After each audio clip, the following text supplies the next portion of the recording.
What's up everybody, it's 2 Savage Gaming, and today I'm starting my long series on some tips and tricks for the Oblivion Remaster that'll help you guys out going forward. I already have some posted in shorts, so make sure you hit subscribe to get some more, and let's get to it. Alright, so first thing first, we're going to cover character creation and how to make... So first things first, we're going to cover character creation and how to make a really good character out of the gate. The big thing for picking the different races is your stats over here, your attributes and skills. They don't matter because unlike the old version, you can max them all out on here. And unlike Skyrim, where you had the constellation, picking skill trees and all that stuff, none of that in here. All the perks that are tied to the different skills, like Blade, are based off of what level you have in that skill. There's no perk points that you have to drive into them at all. You just pick whatever you want, level it up, get the perks, good to go. So anyway, we'll get into some of the races here, which ones are worthwhile with some of their bonuses, which ones aren't, and I'll keep the stats up if you want to see. But right out of the gate, Argonians, probably the worst pick overall because their racial buffs that they have just aren't very good. Poison resistance and water breathing, you don't need at all in this game. I think there's like 1 or 2 dungeons in this game where maybe water breathing would help you a little bit, but even then it's not a big deal. And there's really like next to no poison used in this game, maybe like 1 here or there, and that's it. Alright, next up we got Bretons, and we go from worst to probably the best, arguably the best. It's the race that I pick. You have a 50 boost to Magicka, permanent boost. You have 50 more points in Magicka all the time. You also have a 50% built-in resistance to Magicka across the board. Really big deal because that saves you on buffing some of your other armor and weapons going forward. Definitely nice to have. Then you also have a once a day power of a shield that gives you a 50% resistance to physical damage as well. They have pretty decent stats. The only other thing you might want to look at is the origins for some of these races, just to see, depending on what type of build you want to do, same thing. It doesn't really matter because it changes your attributes a little bit. Like this gives you a little more strength versus a little more speed, and speed doesn't really matter because the characters actually move on the remake here, unlike the old game where you would move slow as hell. And that was actually kind of one of the reasons for picking the high elves, but we'll get to that. Next up, got the dark elves, or Dunmer. Pretty good overall for more of a fighter class coming out of the gate. Like I said, it still doesn't really matter because you can kind of pick whatever skills and everything you want to have going forward. Their 75% resistance to fire is definitely nice, doing all the Oblivion gates and stuff. They also have a summon ghost, like an ancestral ghost, for 60 seconds once a day as their perk. Pretty solid race overall, nothing too crazy. Next up, got the high elves. High elves have a 100 Magicka boost, permanent, and really big if you want to go mage. Honestly, I'd say for this game, your 2 best picks are Breton or high elves. High elves also have the built-in bonus of, since they're taller than everybody else, they have farther reach and they actually move faster than the other races. High elves also have a 75% resistance to disease, which again doesn't really matter. The only downside with them is they have a weakness to all types of magic by 25%, so your frost, fire, and all that stuff, 25% weakness to it. Not the biggest deal, but I mean, if you're going to go mage, I'd probably lean them a little bit more over Bretons, but it's up to you at that point. It doesn't really matter. But like I said, I highly recommend high elves or Bretons in this game. Imperials, pretty decent fighter, class out of the gate. Bonus-wise, they get a buff to their charm and everything, but doesn't really matter all that much. I'd honestly kind of pick something else that has some better built-in race bonuses than Imperials. As far as Wood Elves, obvious, if you want to go Archer out of the gate, good one to pick. They have command creature, but it only works up to, I believe it's level 5. So it's kind of a neat trick, but once you get to higher levels, pretty useless trick as well. And again, resist to disease 75%. It just doesn't really matter. Red guards, good fighter class out of the gate. They have adrenaline rush, which boosts your agility, speed, strength, endurance, and health, all by 50 for 60 seconds. So it's a pretty good boost, but again, only once a day for that. They also have disease resistance 75%. Pretty good. Adrenaline rush is pretty good, and it's easy to get back, so you just wait. As long as you're not in combat, get it right back. But again, nothing too crazy. Honestly, this whole bottom row of the different races are just kind of mid. Honestly, nothing too crazy, nothing terrible bad either. All right, next up we got orcs. They're definitely the heavy warrior class, heavy armor, heavy weapons. With their berserk skill that they have, it's going to boost your ability to just go crazy with the heavy weapons, because it's going to buff your strength and your stamina as well. But it's also going to drain some of your agility and other perks, so it's going to make you a little bit more sluggish. But it's pretty good. They have a built-in resistance to magic by 25%, so pretty good. I'd honestly kind of lean orc if you're thinking about going warrior class over some of the others, because that resistance to magic is nice to have. Kind of saves you on buffs for your armor and everything later on. Alright, next up we got Nords. Again, obvious fighter class. I'd probably lean a little bit more lighter with them, but it's up to you. It doesn't really matter. You can kind of go either way with them. They have Frost Touch that you can use once a day, does 50 damage. They also have obvious resistance to frost by 50%, which is nice. Not everybody's going to be using frost, so kind of okay pick. Nothing too crazy. We got Khajiits up next, and they're pretty good for an assassin type build out of the gate. They come with Night Eye, which is definitely nice. You always have it, so you just have to cast it. Good for 30 seconds. Definitely good. You also have Demoralize, which basically fears enemies, and it only works up to lower levels. So again, not really the greatest.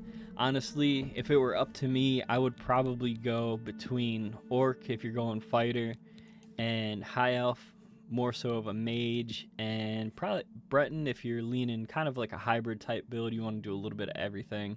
Not a bad way to go at all, and really my preferred.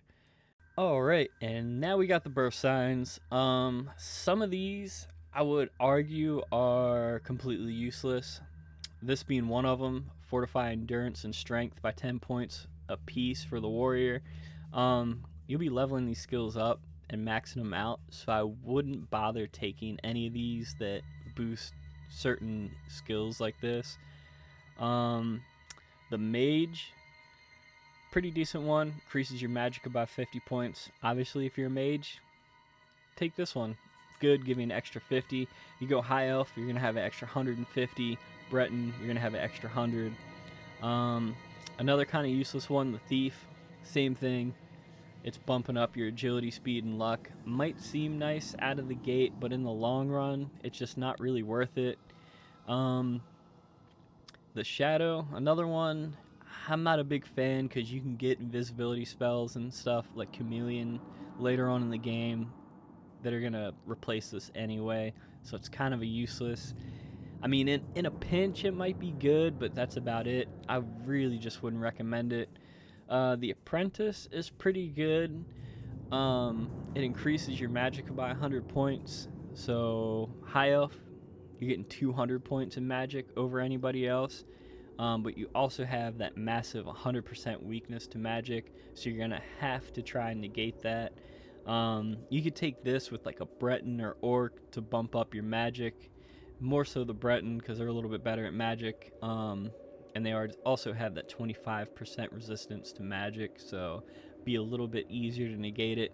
It's an okay one. Not my favorite, but okay. The steed, useless in this game because they fixed the movement speed and all, and same thing, it's just bumping a skill that you can bump up later on and max out anyway. Alright, we got the ritual. Not really great one if you ask me.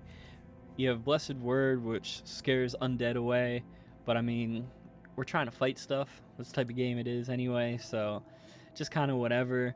Mara's Gift, the restoring 200 points of health a day, is cool, but again, if you have some type of healing magic, potions, whatever, it's kind of a useless skill later on. It might be good in a pinch, but that's about it, honestly. The Astronaut, pretty good. This is one where you gotta really kind of pay attention to what you're doing. You get a 150 point boost to your Magicka, which is again nice. High elf, you're gonna have 250. Spell absorption is definitely a nice one too. 50% chance of absorbing spells, so that'll actually bump up your magic as well. The only downside to this is your magic doesn't regenerate, which is easily negatable with some of the different potions and stuff you can get. It's easy to get around, but it's one of those that's a little more micromanagey than some of the other ones. Definitely a good pick, especially for mages, obviously, but even some fighters, more paladin type or something like that, spell sword, definitely be good. The tower, honestly, another useless one, because if you do any type of lockpicking, it'll bypass all this stuff and kind of just make it worthless. The Lover, kind of useless. It paralyzes enemies, but again, it's negated with spells you can get and kind of low level spells as well, or scrolls. So even if you're not spec'd into casting stuff like this, you can still get the scrolls and use them anyway. So I just don't recommend it. The Lady, another one, buffing skills, don't recommend any of them. The Lord is one of my favorite ones, and the one that I actually pick. Boosts your overall armor rating by 15 across the board, so it's just a good skill to have. And then increases your magic resistance by 15%. To me, honestly, the Lord is the best one. So far, I would go Breton and the Lord. You're looking at a 65% resistance to magic out of the gate with those two. Really good. And last one for these, the Serpent, I don't recommend. It does poison damage and cures poison, but again, just like we said with Argonians and some of the other races earlier, there's just not a lot of poison use in this game, so it's kind of useless. Or you make your own poisons and put them on your weapons anyway, so kind of useless. Like I said, overall, I would go the Lord or Atronach or the Mage would be my choices. Alright, last up, we got class selection. You can go with some of the pre-built ones that they have in here. They got, obviously, your combat ones. Some of them are more hybrid-y than others. Same thing with magic, and same thing with stealth. Different mixes of stuff. Me, personally, I like to make my own because you can do a little bit more with it, spec in a certain way. I kind of like to boost some of the harder to upgrade skills because, again, with the change in the leveling system in this game, you can max out everything. So to me, I'm going to pick the stuff that's harder. So I'm going to go stealth and magic. Pick one of these two. You can't go wrong with them. Combat, you're going to be using it all the time for the most part. Like if you're any kind of warrior class, you're going to be using blades, you're going to be using heavies constant, so they'll level up no problem. Your armor and all is going to level up as well pretty easily. So me personally, I probably lean a little bit more towards magic, but that's just me. You can't really go wrong with either one. When it comes to attributes, this is just an initial boost to it. So same thing, it's not the biggest deal. Luck is really hard to upgrade. It takes 4 of your 12 points every time you level up, so it's nice to have this at a big boost out of the gate. And endurance to bump up your initial health out of the gate, because one thing with this game is if you spend all your time leveling up something like acrobatics or something, once you start using that to level yourself up, you're going to fall behind the enemies and just get absolutely destroyed by them the way the enemies scale in this game. So keep that in mind as well. Once we get into skills, this is entirely up to you. It's going to give you a nice boost out of the gate for whichever ones you do pick, and it's also going to make them level faster. And like I've been saying, you can max out all of these skills to 100, so it doesn't really matter. Me personally, I would pick the ones that are a little bit more difficult overall to level up. Some of the stuff like armor you're going to be using a lot. It makes stuff way easier. Eventually, one of the top tiers for this, you can repair your equipment to like 125% over what it normally can, which is really nice. Some of the other stuff, athletics, I wouldn't. Blade gives you a nice little bump out of the gate. Wouldn't be a bad way to go. Block is another good one. And of course, heavy armor or light armor, whichever one you're using. For magic, it just depends. If you plan on making potions at all, I would recommend putting this on because it can be a pain because it only levels up as you make potions on this game. So alchemy would be a good way to go. And the rest of them are pretty easy to level up as long as you're using them. Obviously, destruction, just throwing out fireballs, electricity, whatever you're doing. Illusion is really big in this game. Illusion and mysticism are really nice to have because you get some of the detect life spells, chameleon, and some other silence and some other stuff that really help you out in this game. So depending on how much you decide on trying to use any of these, I would recommend probably illusion and destruction out of the two. And like I said, probably something like an armor and blade, something like that. I wouldn't even bother with like a heavy armor unless you're really worried about taking damage early on. Same thing with light armor, whichever one you're doing. As far as stealth, I would pick something more difficult like mercantile and security because they tend to be more of a pain to level up than some of the other skills. Like I said, if you're using bow and arrows all the time, it's going to level up naturally for you, and you'll be caught right back up with all these other skills and surpassing them. Because you're not, like mercantile, you're not selling stuff constantly all the time, so it's a little bit more of a pain to level up. Same thing with security, even picking the locks, it gives you that nice little boost out of the gate, so it's nice to have. Like I said, you could take light armor. Me personally, I wouldn't. Acrobatics, I wouldn't take either, because same thing, just levels by running and jumping and everything. You could take speechcraft, because it'll give you a nice little boost as well. Same thing, a little bit more difficult to level up out of the gate, so I would recommend it. And so yeah, there you have it. That is my recommendations for y'all as far as character creation goes, and I will be back with some more tips and tricks going forward for y'all, so don't forget to like, follow, subscribe. I will catch y'all later, and enjoy the remake.